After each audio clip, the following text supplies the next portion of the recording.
सर्वधर्म मान्य। देखिए, परमात्मा कोई विशेष धर्म के पिता नहीं है, वो सर्व आत्माओं के पिता है। राइट। परमात्मा वो है जिसे हर धर्म की आत्माएं मानती है, इसलिए कहा गया कि सर्वधर्म मान्य। तो अभी हम डिस्कस करेंगे कि सभी धर्मों के हिसाब से परमात्मा एक कैसे है। ठीक है, तो सर्वप्रथम आते हैं हिंदू धर्म के हिसाब से। हिंदू धर्म में हम सभी जानते हैं 33 करोड़ देवी देवताओं को हम पूजा पाठ करते हैं, लेकिन परमात्मा कौन है? भारत में सबसे प्राचीन मंदिर कौन सा है?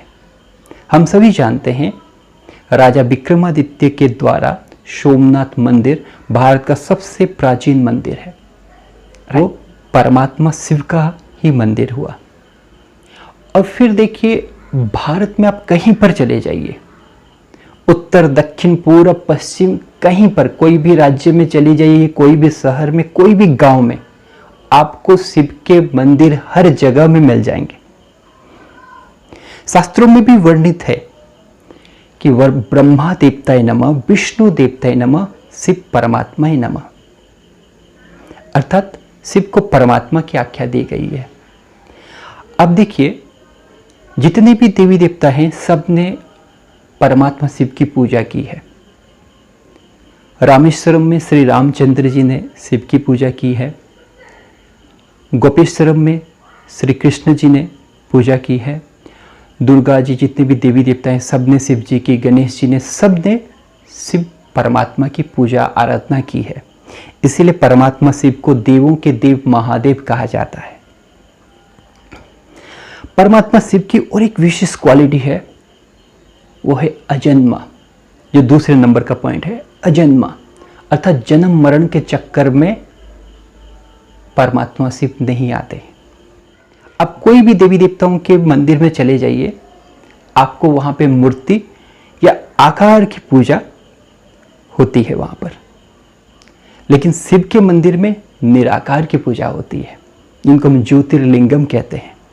दीप में ज्योति का आकार ऐसा है, अर्थात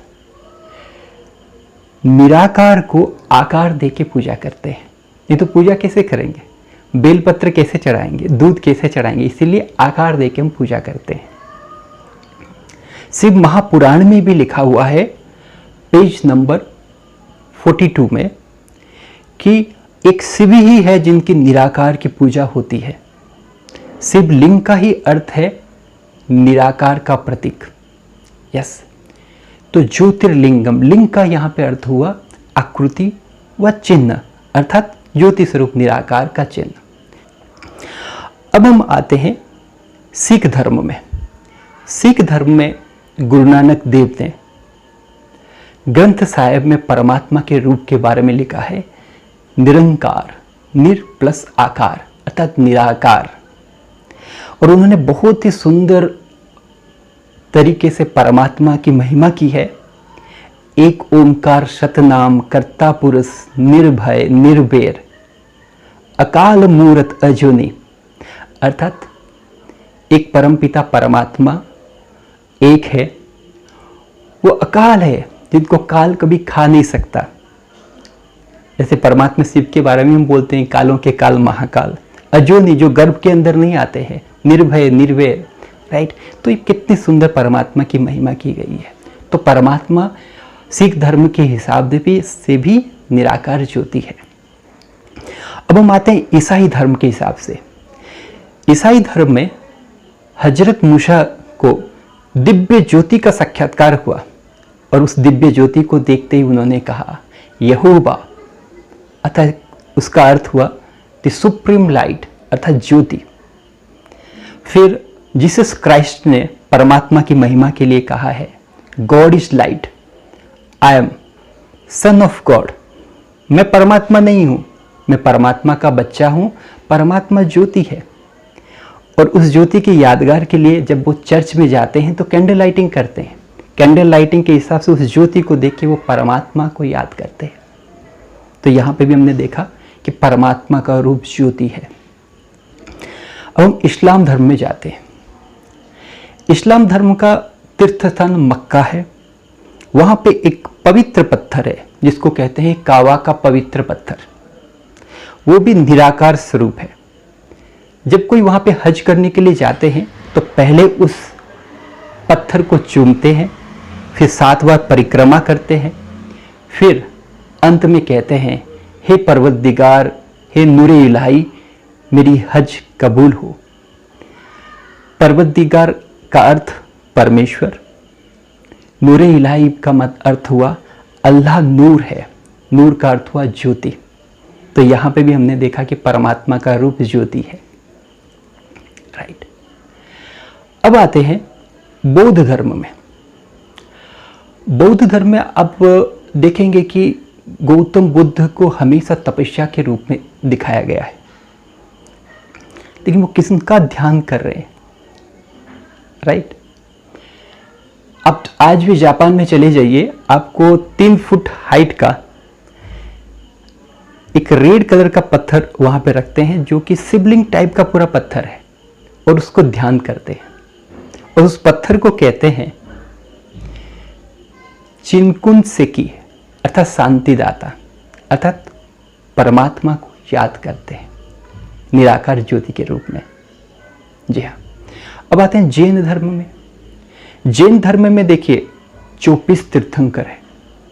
जी हाँ। और महावीर स्वामी भी ध्यान कर रहे हैं।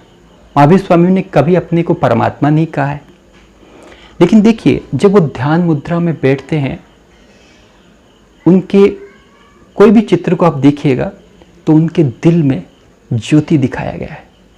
अतः वो ध्यान किसको करे, वो निराकार ज्योति को ही ध्यान करे, इसलिए दिल में ज्योति का सूचक है। और उनके निर्वाण दिवस के दिन अर्थात दीपावली के समय सब कोई वहां पे जाके प्रार्थना करते हैं, हे महावीर स्वामी, आपने जो शिवधाम की प्राप्ति की है वो हमें भी प्राप्त हो, राइट। यहाँ पे भी शिवधाम का नाम। तो यहाँ पे हमने देखा कि परमात्मा भी निराकार ज्योति है। तो इन सब कंक्लूजन से एक चीज हमको समझ में आई, चाहे हिंदू धर्म में हम ज्योतिर्लिंगम के रूप में, इस्लाम धर्म में नूर के रूप में, ईसाई धर्म में गॉडिश लाइट के रूप में, हर धर्म के हिसाब से परमात्मा एक निराकार ज्योति है। नाम भगवान के अनेक अलग अलग दे दिए हैं, कोई गॉड, कोई अल्लाह, कोई भगवान, लेकिन वो है एक ही निराकार ज्योति। अगर ये बात हम सभी को समझ में आ जाए तो आज इतने झगड़े खत्म हो जाए। जी हाँ। अब और एक सवाल आता है कि भगवान का नाम क्या है। जी, हमारा तो नाम शरीर पे पड़ता है, लेकिन भगवान का नाम जो हुआ गुणवाचक अर्थात कर्तव्यवाचक नाम है। इसलिए परमात्मा का नाम शिव है, क्योंकि शिव शब्द का अर्थ है कल्याणकारी, क्योंकि परमात्मा सबका कल्याण करते हैं। कोई जेल में कैदी है, कितने हत्या किए, तो भगवान की कृपा दृष्टि उसके ऊपर भी जाती है।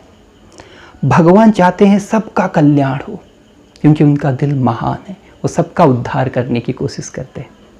इसलिए परमात्मा का नाम शिव है। आज हमने यही डिस्कशन किया कि परमात्मा ज्योति है जिनका नाम शिव है। मैं सबसे पहले आपको ये बोलना चाहूँगा, अब इस वीडियो देखने के बाद में पहले भगवान का धन्यवाद कीजिएगा कि हे परमात्मा, हे शिव बाबा, मैंने आज आपका नाम रूप को जान लिया है, जो जीवन की सबसे बड़ी प्राप्ति है। आपके वाणी के द्वारा ही हमने जाना है। तो भगवान आपका बहुत बहुत धन्यवाद। आज से मैं आपसे बातें करता रहूँगा, आपके क्लोज होता रहूँगा।